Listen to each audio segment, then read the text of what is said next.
కొరింథీయులకు రాసిన పత్రిక 1వ అధ్యాయం 16వ వచనం చదువుకున్నాం. సువార్తను గురించిన నేను సిగ్గుపడువాడును కాను, ఎలయనగా నమ్ము ప్రతి వానికి మొదట యూదునికి గ్రీసు దేశస్థునికి కూడా రక్షణ కలగజేయుటకు అది దేవుని శక్తి అయి ఉన్నది. ఆమేన్, హల్లెలూయా, హల్లెలూయా. ప్రభువైన యేసుక్రీస్తు వారు కూడా ఈ లోకానికి రిక్తుడిగా వచ్చి ఆయన సువార్తను ప్రకటించడానికి ఎంత మాత్రమును ఎక్కడికి వెళ్ళినా ఎక్కడ సువార్త ప్రకటించినా కూడా ఆయన ఎంత మాత్రము దేనికి లోబడకుండా, దేనికి తక్కువ కాకుండా అధికారముతో బోధించేవాడంటే, అధికారముతో. అలాగే మనము కూడా విన్న వాటిని, కన్న వాటిని కూడా లోకంలో ఉన్నటువంటి నశించిపోతున్న వారికి ఈ సువార్త మనం చెప్పాలి. ఎలా చెప్పాలి? తండ్రి, కుమార, పరిశుద్ధాత్మ త్రియేక నామంలో, ప్రభువైన యేసు నామంలో మనము బయటికి వెళ్ళినప్పుడు ప్రార్థన ద్వారాగా మనం అందరికీ తెలియపరచుకోవాలి. అదే దేవుని మా కృప. ఇక్కడ ఏమింటున్నావు, నువ్వేం నేర్చుకుంటున్నావు, అది ప్రజలకి మనము చెప్పే బాధ్యత ప్రభు మన మీద పెట్టాడు. యేసుక్రీస్తు వారు మరి ఈ లోకానికి ఎందుకు వచ్చిండు? ఆయనను గురించి తండ్రి అయిన దేవుని మర్చిపోయిన ప్రజలకు మళ్ళా గుర్తు చేసి మన పాపముల నిమిత్తమైన సిలువలో మరణించాడు. అందుకనే అపొస్తలుడు పౌలు కూడా మాటలు రాస్తా ఉన్నాడు, నేను సిగ్గుపడేవాడిని కాదు. కొంతమంది సిగ్గుపడతారండి ప్రభు గురించి చెప్పడానికి, ఇక్కడ విన్న వాటిని చెప్పడానికి సిగ్గుపడతారు కదండి, వెళ్ళి చెప్పడానికి సిగ్గుపడుతున్నారు. యేసుక్రీస్తు దాసుడైనటువంటి అపొస్తలుగా ఉన్నటువంటి పౌలు, అపొస్తలుగా ఉన్నటువంటి సిలువ వేయబడుటకు బట్టి దేవుని సువార్త నిమిత్తం ప్రత్యేకింపబడిన వాడినైన పౌలు రోమలో ఉన్న దేవుని ప్రియులకు అందరికి, అనగా పరిశుద్ధులుగా ఉండుటకు పిలువబడిన వారికి అందరికి శుభమని చెప్పి రాస్తా ఉన్నాడు ఈ లేఖనము. హల్లెలూయా, దేవునికి మహిమ కలుగును గాక. మనము కూడా బయటికి వెళ్ళినప్పుడు ప్రతి ఒక్కరికి సువార్తను అందజేయాలి. ఎవరైనా మనకు మరి వారి శ్రమలో ఉన్నప్పుడు, కష్టాల్లో ఉన్నప్పుడు వారి బాధను మనం పంచుకోవాలి, ప్రభు దగ్గర చెప్పాలి. మన బాధలో ఉన్నప్పుడు, నీవు బాధలో ఉన్నప్పుడు, నీ కష్టంలో ఉన్నప్పుడు ఒకరికి నువ్వు చెప్పావు, అయ్యా నా గురించి ప్రార్థన చేయి, ఈ శ్రమ ఉంది, నాకు ఈ కష్టం ఉంది, ఈ వేదన ఉన్నది కనుక నువ్వేం చేస్తావు, వారికి చెప్పినప్పుడు, వారు నీ కొరకు ప్రార్థన చేస్తున్నప్పుడు విడుదల కలిగింది. ప్రభు నామన ప్రార్థించినప్పుడు నీవు కూడా వారి కొరకు ప్రార్థన చేయాలి. ఎంత మాత్రం నీవు సిగ్గుపడకూడదని ప్రభు సెలవిస్తున్నాడు. సువార్తను గురించి నేను సిగ్గుపడివాడు కాను చెప్పడానికి ఎంత మాత్రము కూడా సిగ్గుపడు కాను. ఎలా అనగా నమ్ము ప్రతి వానికి మొదట యూదునికి క్రీస్తు యేసుకి కూడా రక్షణ కలుగు చేయుటకు అది దేవుని శక్తి అయి ఉన్నది. ఆమేన్, హల్లెలూయా. యెహెజ్కేలు గ్రంథం 2వ అధ్యాయం 2వ వచనంలో ఆయన తనతో మాట్లాడినప్పుడు ఆత్మ ఇలా మాట్లాడుకున్నప్పుడు దేవుని ఆత్మ వారి మీద దిగి వచ్చిందట, యెహెజ్కేలు మీద. చూద్దాం 2:2. హల్లెలూయా, స్తోత్రం. 2వ అధ్యాయం 2వ వచనం. నీతో మాట్లాడుట వలనను ఆయన నాతో మాట్లాడినప్పుడు ఆత్మ నాలోనికి వచ్చి నన్ను నిలవబెట్టెను. అప్పుడు నాతో మాట్లాడిన వాడి స్వరము వింటిని. ఆమేన్, హల్లెలూయా. ప్రభు మనతో మాట్లాడేవాడు కదండి, మాట్లాడుతాడు. ఆత్మవశులై ఉన్నాడట, ప్రార్థన చేస్తున్నప్పుడు మాట్లాడడానికి వచ్చిందట. ఆయన నాతో మాట్లాడినప్పుడు ఆత్మ నాలోనికి వచ్చి నన్ను నిలవబెట్టెను. ఆమేన్, హల్లెలూయా. ప్రభు మనతో మాట్లాడినప్పుడు మనల్ని నిలబెడుతుందండి, పాడేసేదు.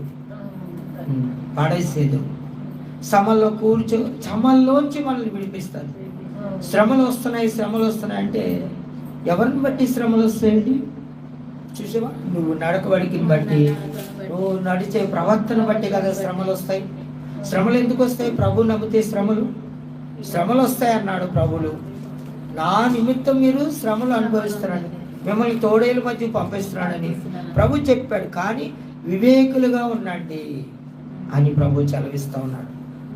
లోబడి ఉండండి, జాగ్రత్తగా ఉండండి, మెలుగు కలిగి ఉండండి అని ప్రభు చెప్తాడు. ఆయన నిలవబడ్డాడట. ప్రభు ఆత్మ వచ్చినప్పుడు పడిపోరండి,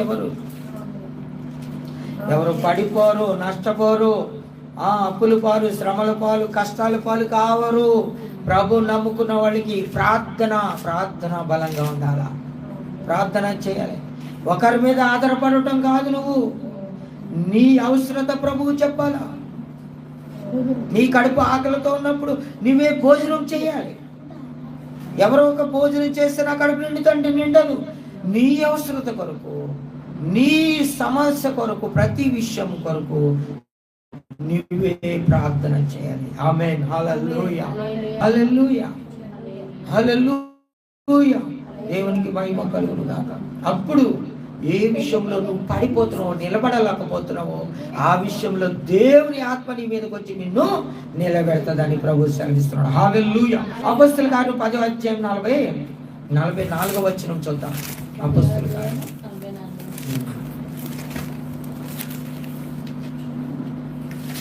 10:44.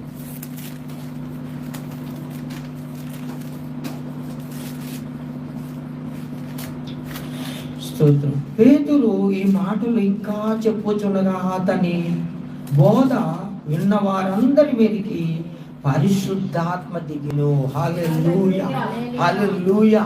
ఈ మాటలు మీరు వింటున్నారు కదా, మీరు వింటున్నప్పుడు ఈ మాటలు మీతో నేను చెప్తున్నప్పుడు నువ్వు నిజంగా దేవుని మీద ఆనుకుని యథార్థంగా నిలబడి ప్రభునందు ప్రార్థన పూర్వంగా ఉన్నప్పుడు ఈ మాటలు నేను నీకు వివరిస్తున్నప్పుడు, చెప్తున్నప్పుడు ఆత్మ నీ మీదకి వస్తుందంట. పేతురు మాట్లాడుతూ ఉన్నాడు. పేతురు ఈ మాటలు ఇంకా చెప్పుచుండగా అతని బోధ విన్న వారందరి మీదకి ఏం దిగిందండి? పరిశుద్ధాత్మ దిగింది. హల్లెలూయా, హల్లెలూయా. ఎవరైతే వింటున్నారో వారి మీదకి పరిశుద్ధాత్మ దిగుతుంది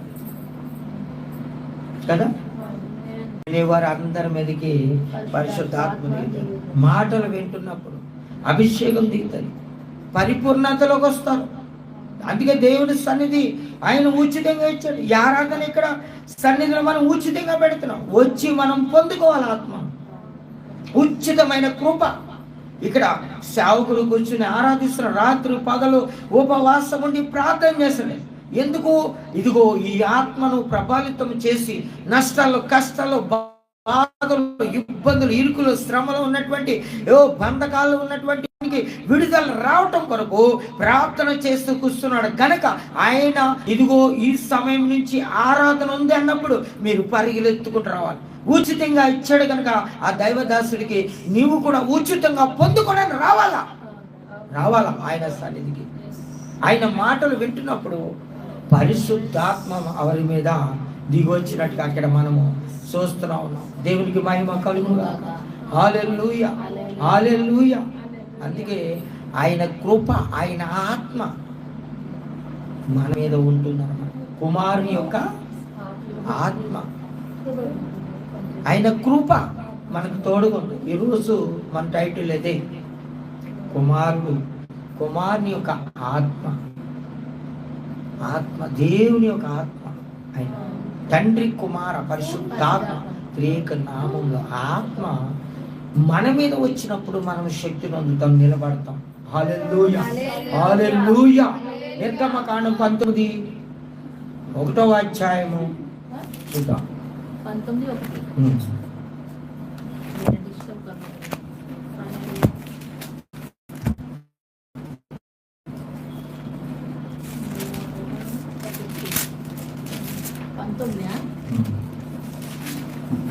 స్తోత్రం, హల్లెలూయా.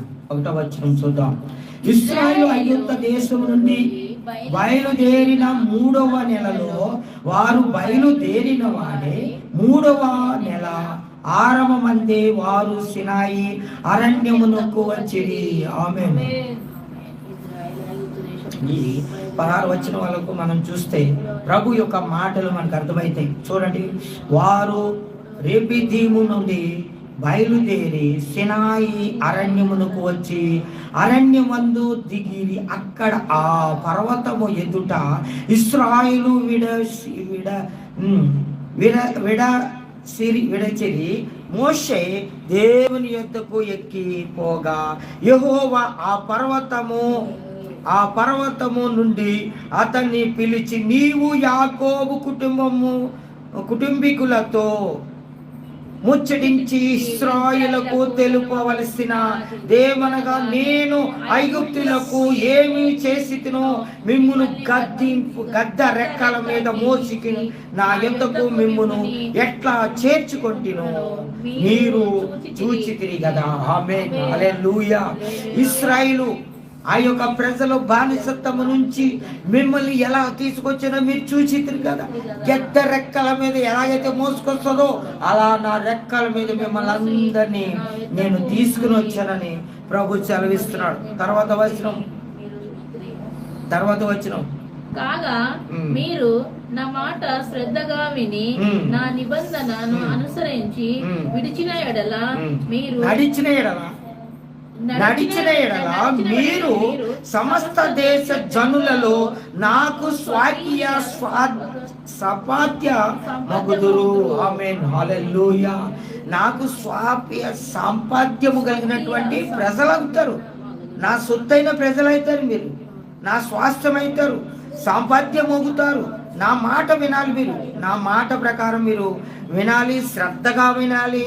నా నిబంధనను అనుసరించి నడిచిన ఎడల ఆయన నిబంధనను, ఆయన మాటలను విని నడిచిన వెడల, హల్లెలూయా, ఆయన మాటలు వెంబడించిన వెడల అంటున్నాడు. చూడండి, తర్వాత మోషే వచ్చి ప్రజల పెద్దలను పిలిపించి యెహోవా తనకు ఆజ్ఞాపించిన 6వ వచనం సమస్త భూమి నాదే కదా. మీరు నాకు యాజక రూపకమైన రాజ్యమును గాను జనముగాను ఉందురని చెప్పుము. నీవు ఇశ్రాయేలుతో పలకవలసిన మాటలు ఇవే అని చెప్పగా. ఆమేన్, హల్లెలూయా, హల్లెలూయా. 7వ వచనం, మోషే వచ్చి ప్రజల పెద్దలను పిలిపించి యెహోవా తనకు ఆజ్ఞాపించిన ఆ మాటలన్నీ వారి ఎదుట తెలియపరిచెను అని చదువు. అందుకు ప్రజలందరూ యెహోవా చెప్పినంతయు చేసేదమని ఏకముగా ఉత్తరమిచ్చిరి. అప్పుడు మోషే తిరిగి వెళ్ళి ప్రజల మాటలను యెహోవాకు తెలియజేశాను. ఆమేన్, హల్లెలూయా, హల్లెలూయా, హల్లెలూయా. ఇక్కడ చూడండి, మరి దైవ సేవకుడు దాన్ని ధ్యానించి మనం వివరించి బోధించినప్పుడు దాన్ని విన్ని దానికి ఇచ్చినటువంటి ఉత్తరమును బట్టి మాట్లాడి మళ్ళీ వారికి చెప్పి ఆ దేవుని దగ్గర ఏ అయితే మాటలు విన్నాడో అవన్నీ వచ్చి ప్రజలకు చెప్పాడంట. విన్న వాటిని మళ్ళీ చెప్పి మళ్ళా దేవుని దగ్గరికి వెళ్ళినట్టుగా మనం చూస్తా ఉన్నాం. హల్లెలూయా. యెహోవా మోషేతో, ఇదిగో నేను నీతో మాట్లాడునప్పుడు ప్రజలు విని నిరంతరము నీ యందు నమ్మిక ఉంచినట్లు నేను 6 మబ్బులలో నీ యొద్దకు వచ్చేదనని చెప్పాను. మోషే ప్రజల మాటలను యెహోవాతో చెప్పగా 6 మబ్బులు తీసుకొచ్చినట్ట వాళ్ళు. చూడండి, మోషేతో అలా మాట్లాడుతున్నప్పుడు 10వ వచనంలో యెహోవా మోషేతో, నీవు ప్రజల వద్దకు వెళ్ళి నేడును రేపును వారిని పరిశుద్ధపరచుము. వారు తమ బట్టలను ఉదుకొని 3వ నాటికి సిద్ధముగా నుండు. 3వ నాడు యెహోవా ప్రజలందరికీ కన్నుల ఎదుట సినాయి పర్వతం మీదకి దిగివచ్చును. నీవు ప్రజలకు నేరము ఏర్పరిచి మీరు ఈ పర్వతము ఎక్కవద్దు, దాని అంచును ముట్టవద్దు. భద్రము సుమి ఈ పర్వతము చుట్టూ ప్రతి వానికి మరణ శిక్ష తప్పక విధింపబడును. ఎవడును చేతితో దాన్ని ముట్టకూడదు. ముట్టిన వాడు రాళ్లతో కొట్టబడిన వలెను లేక పొడవబడిన వలెను. మనుష్యుడు గాని మృగము గాని బ్రతుకోకుండదు. బూరధ్వని చెయ్యినప్పుడు వారు పర్వతము మధ్యకు రావలెను ననెను. అప్పుడు మోషే పర్వతం మీద నుండి ప్రజల యొద్దకు దిగి వచ్చి ప్రజలు పరిశుద్ధపరచగా వారు తమ బట్టలు ఉదుక్కొనిరి. అప్పుడు 3వ నాటికి సిద్ధముగా నుండిరి. ఏ పురుషుడును స్త్రీని చేరకూడదని చెప్పాను. 3వ నాడు ఉదయమైనప్పుడు ఆ పర్వతము మీద ఉరుములను మెరుపులను సాద్రపు మేఘమును బూర యొక్క మహాధ్వనియు కలగగా పాలెములో ప్రజలందరూ వణికిరి. ఆ మేఘము అక్కడ దిగి వచ్చినప్పుడు ఆ ప్రభు ఏమంటాడంటే అక్కడ ఆ పర్వతాన్ని ఎవరు ముట్టకూడదు, దూరంగా ఉండాలి. సన్నిధి అంటే అందరూ అనాలోచనకు వచ్చేస్తారు. ప్రభు అంటే భయం లేదు వారికి, దేవుడు అంటే భయం లేదు చాలా మందికి. ఓ సన్నిధికి ఎగసుకుంటూ చేసే కార్యములన్నీ చేసుకుంటూ పరిగెత్తుకొచ్చింది. మానరు వారి పాప స్వభావం, పాపక్రియలు మానకుండా వాళ్ళ ఇష్టానుసారంగా పరిగెత్తుకుంటూ వస్తారు. అందుకే ప్రభు సన్నిధికి వచ్చినప్పుడు నీ ప్రవర్తన జాగ్రత్త. నువ్వు అడుగు పెట్టిన సన్నిధిలో నువ్వు జాగ్రత్త. ఏ ఆలోచనతో వస్తున్నావో, ఏ పొరపాట్లు చేసి వస్తున్నావో, ఏం తప్పులు చేసి జాగ్రత్త. నా మాటలన్నీ వారికి చెప్పు, జాగ్రత్త. ఈ మందిరాన్ని ముట్టుకోవద్దని చెప్పు, ఈ పర్వతాన్ని ముట్టుకోవద్దని చెప్పు, జాగ్రత్త అని మాటలన్నీ ప్రజలకు చెప్పి ఆయన మాటలను తీసుకొస్తుంటాడు. మోషే ఏం చేస్తున్నాడు? దేవుని మాటలేమో ప్రజలకు చెప్తున్నాడు, ప్రజల మాటలేమో వారికి చెప్తున్నాడు. మధ్యవర్తిగా ఉన్నాడు, చలవిస్తున్నాడు. ప్రభువైన యేసుక్రీస్తు కూడా మన మధ్యవర్తి, మనకు మధ్యలో ఉండి ఆయన చెప్తా ఉన్నాడు. హల్లెలూయా, హల్లెలూయా, దేవునికి మహిమ కలుగును గాక. హల్లెలూయా, హల్లెలూయా. అయితే దేవుని యొక్క గలతీయులకు రాసిన పత్రిక 5వ అధ్యాయం 22వ వచనంలో అయితే ఆత్మ ఫలమేమనగా ప్రేమ, సంతోషము, సమాధానము, దీర్ఘశాంతము, దయలత్తము, మంచితనము, విశ్వాసము, సాత్వికము, ఆశా నిగ్రహము. అంటే ప్రేమ కలిగి ఉండాలా, ప్రేమ కలిగి ఒకరినొకరు ఆదరించుకోవాలా. ఇలాంటివన్నీ నీలోకి రావాలా. ఇవన్నీ లేకుండా నిష్టానుసారంగా ఉంటే ఏం ప్రయోజనం? చర్చకు వస్తున్నామంటే అయిపోయిందండి. సహించే గుణం ఉండద్దా? ప్రేమించే గుణం వద్దా? ప్రతి విషయం ఇక్కడ చెప్తున్నాడు చూడండి. అయితే ఆత్మ ఫలమే ప్రేమ, సంతోషము, సమాధానము, దీర్ఘశాంతము, దయాళత్వం. ప్రేమ లేకుండా, సమాధానం లేకుండా, సమాధానం ఉండాలి, ఆలోచించాలి. ఏదైనా మాట్లాడితే దీర్ఘశాంతంతో ఉండాలి. ఎవరుంటున్నారు చెప్పండి అలా? ప్రభు సన్నిధికి వెళ్ళిపోయినా నాకు దేవుడు అది చూపించాడు, ఇది చూపించాడు, అది చేశాడు, నేను కలలు కన్నాను, దర్శనాలు చూశాను, ఓ ప్రభు సన్నిధికి వెళ్తున్నాను, దక్ష భాగాలు ఇస్తున్నాను, కానుకలు ఇస్తున్నాను, ఏదోదో చేస్తున్నానంటే ఏదమ్మా నీ క్రియ ఏది అక్కడ? ఇవన్నీ చేస్తే క్రియ లేకపోతే వ్యర్థమే కదా, విశ్వాసం లేకపోతే అర్థమే కదా. విశ్వాసం లేని క్రియలు ఎందుకు? క్రియ లేని విశ్వాసం ఎందుకు? ఏది తక్కువైనా దేవుడు క్షమిస్తాడండి? దేవుడు దర్శనం ఇస్తాడా? దేవుడు ఆ కార్యం నీలో పెట్టలే జరిగిస్తాడా? అందుకే అంటున్నాడు ప్రభు, ద్రాక్షావళి నేను నన్ను అంటుకంటే. ఇక్కడ 15వ అధ్యాయం 5వ వచనంలో తీయండి, చదవండి. యోహాను సువార్త 15వ అధ్యాయం 5వ వచనం. తెలియని వారికి అది వినిపించాలి కదా. అందరికీ తెలుసు, బైబిల్ అందరూ చదువుతాం, కానీ దాన్ని వెంబడించి నడుచుకునే వారు మాత్రం తక్కువగా ఉన్నారు కదా. రోషము, కోపము, అపో ఒక మాట అంటే తట్టుకోలేరు వాళ్ళు. ఎందుకన్నా ద్రాక్షావళిని నేను, తీగలు మీరు. ఎవడు నా యందు నిలిచి ఉండునో నేను వాని యందు నిలిచి ఉండును, వాడు బహుగా ఫలించును. నాకు వేరుగా ఉండి మీరేమీ చెయ్యలేరు. ఎవరు యందు నా యందు నిలిచుంటారు, నేను ఎవరి యందు నిలిచుంటారు, వారు బహుగా ఫలిస్తారు. ఏమండి, నువ్వు గులుగుతూ సనుగుతూ లేనుకొని అన్ని నీ మనసులో పెట్టుకుంటే ప్రభు నీతో ఉంటాడా? నీ యందు ఉంటాడా? ఆయన యందు నిలుస్తున్నావు అంటున్నావు, కానీ ఈ యొక్క ప్రేమ లేదు, ఏంటి సంతోషము లేదు, సమాధానం లేదు, దీర్ఘశాంతం లేదు, దయాలత్వం లేదు, మంచితనం లేదు, వివేచన లేదు, చూడండి విశ్వాసం లేదు, సాత్వికం లేదు. చూడండి, ఇవన్నీ లేకుండా మనం ఏమంటే ఏం సుఖం చెప్పండి? అన్నిటినీ కలిగి మనం ఉంటేనే ప్రభు నీకు సాయం చేస్తాడు. అడిగిన వెంటనే కార్యం చేస్తాడు. నీకేది కావాలో అది నేను ఇస్తానంటున్నాడు. ఇక్కడే నువ్వు నా యందు నిలిచి ఉన్నానంటున్నాడు.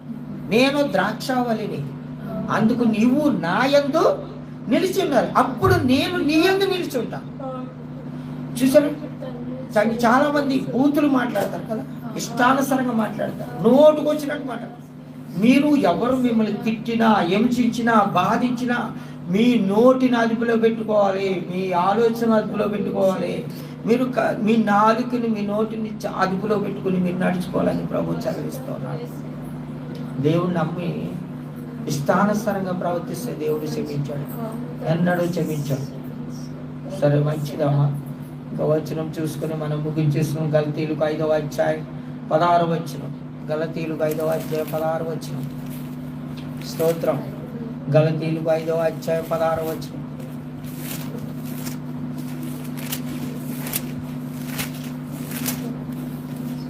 స్తోత్రం. హల్లెలూయా, హల్లెలూయా. నేను చెప్పినది ఏమనగా ఆత్మానుసారముగా నడుచుకొనుడి, అప్పుడు మీరు శరీరేచ్ఛలను నెరవేర్చరు. హల్లెలూయా. నేను చెప్పినది ఏమనగా ఆత్మానుసారంగా నడుచుకొనుడి, అప్పుడు మీరు శరీరేచ్ఛలను నెరవేర్చరు. హల్లెలూయా, హల్లెలూయా. దేవునికి మహిమ కలుగును గాక. శరీరము ఆత్మకును, ఆత్మ శరీరముకును విరోధముగా ఉన్నాయి. ఆత్మ చెప్పిన మాట శరీరం వినదు, శరీరం చెప్పిన మాట ఆత్మకు నచ్చదు. వేరువేరుగా ఉన్నాయి. ఎవరండి నీకు శత్రువు? నీకు నువ్వే శత్రువు. నీ మాట నీ ఆత్మ వినదు, ఆత్మ చెప్పింది శరీరం వినదు. అందుకని ఇక్కడ అంటున్నాడు వేరువేరుగా ఉన్నాయంట. ఆత్మకును, ఆత్మ శరీరమునకును విరోధముగా అపేక్షించును, అవి ఒకదానికొకటి వ్యతిరేకముగా ఉన్నవి గనుక చెయ్యు నిశ్చయించురో వాటిని చెయ్యకుందురు.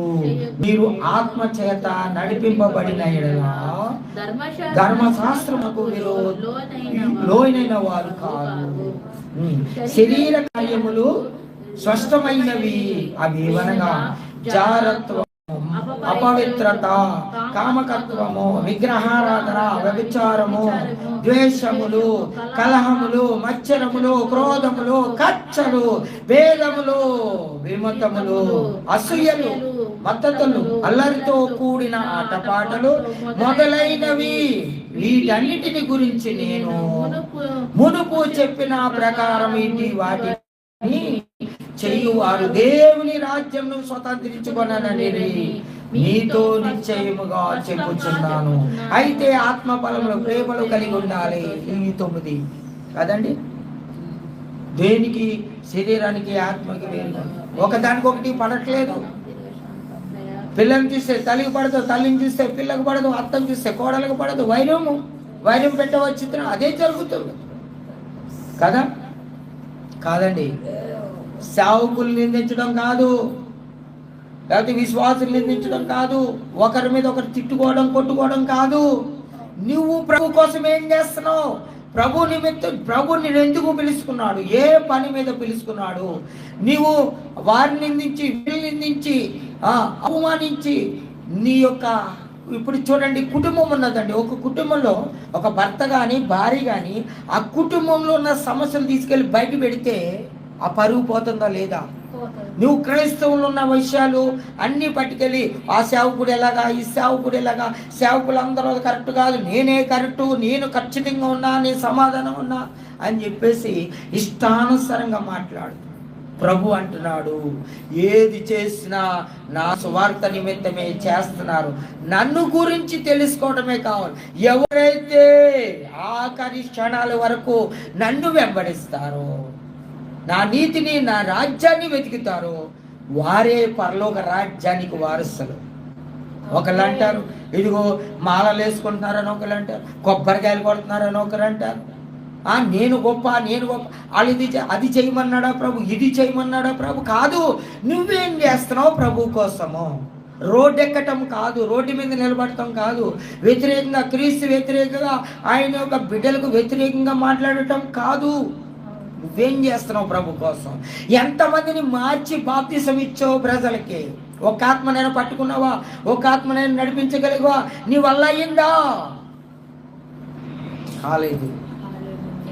నీ వల్ల కాదు, నువ్వు చేయలేవు. నువ్వు దూషకుడు, హింసకుడు, హానికరుడువు, పనికి రాని పాత్రవు అంతే. నిందించడానికి, అవమానించడానికి సాతాను నిన్ను పట్టి నిన్ను నరకానికి తీసుకెళ్ళటానికి ఇదిగో అందరినీ నిందించమని, అవమానించమని. నువ్వెవరువు? మరణం వరకు క్షమించు, 70 మార్లైనా క్షమించమన్నాడు కదా.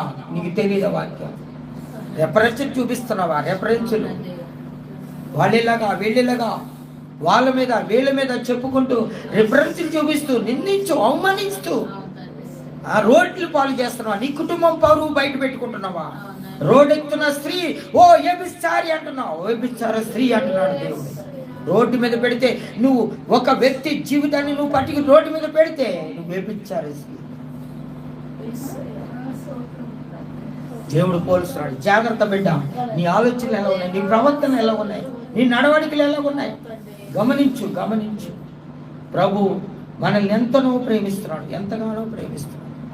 ఆయన రాజ్యం, ఆయన నీతిని వెతకండి. ప్రభుతో సాహసం కలిగి ఉండండి. ప్రభుని ఆనుకోండి. ఉపవాసం ఉండు, కన్నీళ్ళు విడిచు. నశించిపోతున్న ఆత్మను రక్షించడానికి, తప్పిపోతున్న గొర్రెను వెతికి రక్షించడానికి. అదిగో తప్పిపోతున్న గొర్రెకి అన్నీ తెలుసు. పచ్చిక గల స్థలాల్లో మేపాడు దేవుడు, సమృద్ధినిచ్చాడు, అన్నీ ఇచ్చాడు. అయినా తప్పుతుందా గొర్రె? వాడు వాడైనా, ఎంత పెద్ద సేవకుడైనా, చిన్న సేవకుడైనా తప్పిపోతున్నారు. ప్రజలు మోసం చేస్తున్నారంటే వారి కోసం నువ్వు ఉపవాసం ఉండి కన్నీళ్ళు విడిచి ప్రార్థన చెయ్యి. అది నేర్చుకో. రోడ్డు మీదకి వచ్చి ఇష్టానుసారంగా ఇదిగో అనేకమైనటువంటి ఇదిగో కొంతమంది వాటి దగ్గరకు వచ్చేసి ఆ యూట్యూబ్లో అది ఇది మాట్లాడేసి ప్రజలను మోసం చేయాలని చూడకు. నువ్వు మోసపోకు. చూడు, కావాలంటే నేను మోషే గురించి మనం ధ్యానం చేస్తాం. నిర్గమకాండం 19 నుంచి చదువుకున్నాం. మనం ఆ మాటలు మనం చదువుకున్నాం. 25 వరకు అధ్యాయం మొత్తం చదువుకో. జాగ్రత్త. ఆయన మధ్యలో అడుగు పెట్టాలంటే నువ్వు భయపడి ఓనికి గడ.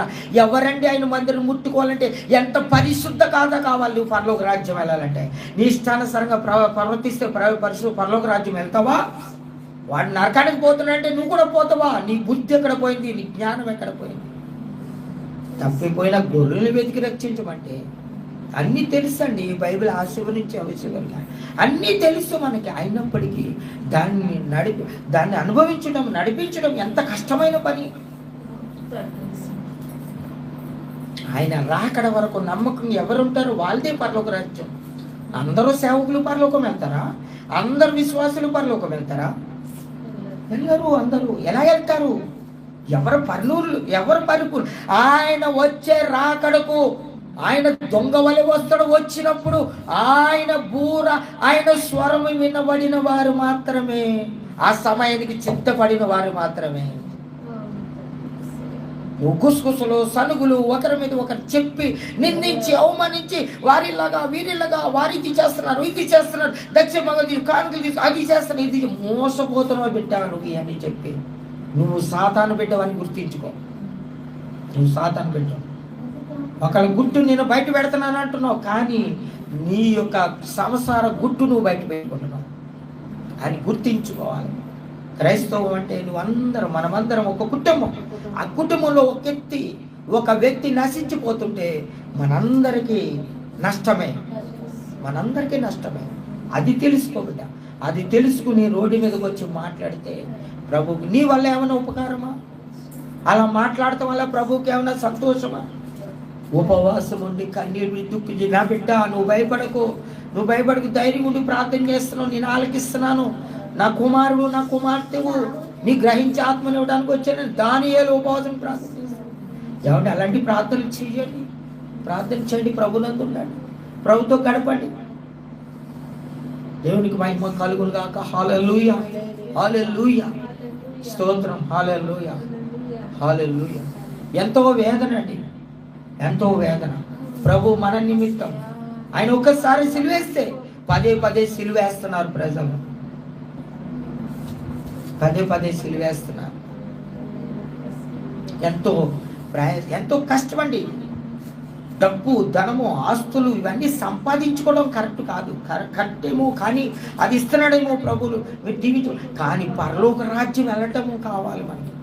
పరలోక రాజ్యాన్ని సంపాదించుకోవాలంటే నువ్వు ఎలా ఉండాలో అది తెలుసుకోబెట్ట. నిన్ను బట్టి నువ్వే నీ మట్టుకు నువ్వే తెలుసుకుని ప్రభునందుండు, నిలకడుకుంటూ భయభక్తులు కలుగుంటూ ఈ మాటలు ఇదిగో ఇక్కడ చలవిస్తున్నట్టుగా ప్రేమ ఉండాలి, నీలో సంతోషం ఉండాలి. సంతోషము, సమాధానము, దీర్ఘశాంతము, దయలత్వము, మంచితనము, విశ్వాసము, సాత్వికము, ఆశానిగ్రహం ఇవన్నీ లేకపోతే నువ్వు పరలోక రాజ్యం వెళ్ళిపోతావు. అవన్నీ నీలో లేకుండా ఒక్కల గురించి నువ్వు తప్పుడుగా మాట్లాడుతున్నావు అంటే అది నీలోనే దాగి ఉంది. నిన్ను బట్టే నా నామము అన్య ప్రజలు దూషింపబడుతున్నారు. జాగ్రత్త ప్రియమైన సహోదరులారా, దేవుడి నామానికి మహిమ కలుగును గాక. హల్లెలూయా. ఈ మాటలో మనం వినుకుంటూ దేవుడు దీవించి ఆశీర్వదించును గాక. ఆమేన్. ప్రార్థన చేసుకుందాం. మహాపరిశుద్ధుడైన పరలోకమందున్న మా తండ్రి, నీకు స్తుతి స్తోత్రాలు చెల్లిస్తున్నానయ్యా. సర్వశక్తిమంతుడా నీకు వందనాలు ప్రభువా, నీకు వేలాది వందనాలు. ఇదిగో ప్రభా, ఈ యొక్క నైనా తండ్రి సాయంకాల సమయంలో ప్రభా మాతో మాట్లాడిన విధానాన్ని బట్టి నీకు వందనాలు.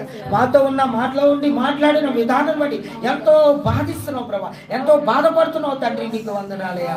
అదిగో ఎంతో మంది నీకు వ్యతిరేకులయ్యా, క్రీస్తుకి వ్యతిరేకులైపోయారు ప్రభా నాయన. ఆనాడు సొదొమ గొమొర్రా పట్టణాలు పాడైపోయాయి ప్రభా నాయన. అయ్యా నాయన, ఎందుకంటే క్రీస్తు మాటను వినలేదు, దేవుని మాట వినలేదు ప్రభా. వినక ప్రభా ఈ రోజు నాయన అనేక మంది నాయన నష్టపోతున్నారు, కష్టాలు పోలేదు. నోటి మాట ద్వారా వారి జీవితాలు కట్టుకోలేకపోతున్నారు, వారి బ్రతుకులు సాధించలేరు, వారి బ్రతుకులు క్రీస్తు వరకు, క్రీస్తు రాజ్యం చేరే వరకు ఉండలేకపోతున్నారు. నిజంగా మోసే పని నాయన 10 ఆజ్ఞల కొరకు ప్రభు పిలుచుకున్నప్పుడు వెళ్ళినప్పుడు ప్రభా ఇశ్రాయేలు ప్రజలందరూ కూడా ప్రభా దేవుణ్ణి విదిలేశారు ప్రభా. ఆయన చేసిన ఉపకారములన్నీ మర్చిపోయారు ప్రభా, వ్యతిరేకంగా తిరిగారయ్యా. అయ్యా, ఒక ఆవు దూడని చేసుకుని ప్రభా నాయన దానికి పూజించారు ప్రభా. ఒక పాత్మకు పూజించి 3000 మంది చనిపోయారు, రక్షణ పోగొట్టుకున్నారయ్యా. ఇదిగో పగల మేఘస్తంభం, రాత్రి అగ్ని స్తంభంలో నడిపించావు ప్రభా. మర్చిపోయారు ప్రభా. అయ్యా, వారికి ఆహారం ఏదంటే అది పెట్టిన దేవుడు ప్రభు. అయినప్పటికీ గులుగుతూ సణుగుతూ అయ్యో ప్రభు ఆనాడు నుంచి వ్యతిరేకులు అయిపోయారు ప్రభు, స్వార్థ ప్రియులు అయిపోయారు ప్రభు, మోసపోతున్నారు. ఇదిగో నా మాటలు విని నా ఆజ్ఞలు పాటించిన వాడే నా రాజ్యానికి వారసుడని చదివించాడు. అంతేగాని అందరూ కాదు బిడ్డ, ఒకరిని ఎదిరిస్తున్నామేమో, ఒకరిని బాధ పెడుతున్నామేమో, ఒకరి మీద నిందేస్తున్నామేమో, ఒకరిని అవమానిస్తున్నామేమో. జాగ్రత్త జాగ్రత్త జాగ్రత్త. నా నిమిత్తం నువ్వేం చేసావు అది చెప్పు బిడ్డ అంటే నోరు విప్పలేవు బిడ్డ. ఒక ఆత్మనైనా రక్షించి బిడ్డ, ఒక ఆత్మనైనా పరలోక రాజ్యం. ఒకవేళ నీ బాధ ఇంటిపించి రోడ్డు ఎక్కుతున్నావేమో, రోడ్డు మీదకి వచ్చి మాట్లాడుతున్నావేమో, వారి కొరకు ఉపవాసం ఉండి కన్నీళ్ళు విడిచి ప్రార్థన చేసి నశించిపోతున్న ఆత్మను రక్షించు, నీతో పాటు పరలోకం తీసుకెళ్ళు. అంత నీతి మంత్రాలు, అంత యథార్థ మంత్రాలు అయితే ఉపవాసం ఉంది. ఎవరైనా నీతిమంతుడు అయితే ఉపవాసం ఉండి ప్రార్థించి ఒక ఆత్మను రక్షించి పరలోక రాజ్యం తీసుకెళ్ళి బిడ్డ. ఈరోజు నీకు అది కావాలి, నీకు రోగం తీరిపోవాలి, ఉద్యోగాలు రావాలి, వ్యాపారాలు రావాలి, ఇవన్నీ రావాలి, ఇస్తాడు ప్రభు. అయితే నా మాట విను, నా మాట ప్రకారం నడుచుకో ప్రభు. మాట విని మాట ప్రకారం నడుచుకో. భాగ్యం ప్రార్థన ఎంతో వేదన తండ్రి. ఉపవాస ప్రార్థన 2వ ఆరాధన ప్రభు మీరు జ్ఞాపకం ప్రతి ఒక్కరితో మీరు మాట్లాడి సహాయం, ప్రతి ఒక్కరికి నైనా నీ బలము, నీ శక్తి, నీ అభిషేకం కుమరించి ప్రతి ఒక్కరు నీ ఆత్మను నింపండి ప్రభా. ఎవరి ఆత్మ అయితే నీలో ఉంటుందో వారి తప్పు చేయరు ప్రభా, పాపం చేయరు ప్రభా. సహాయం చేయండి. నీ పాదాలు పట్టినాడు, కన్నీళ్ళు వేస్తున్నాడు, దుఃఖేసి మనస్ఫూర్తి మీ సహాయం చేయండి తండ్రి. మీరు మాట్లాడే సహాయం మీ కృపతో బలముతో మహిమ ఘనత ప్రభావాలు మీరే పొందు నా ప్రభుని ప్రిరక్షకుడైన యేసయ్య క్రీస్తు నామములో ప్రార్థించి వేడుకుంటున్నాం పరమ తండ్రి. ఆమేన్. ఆమేన్.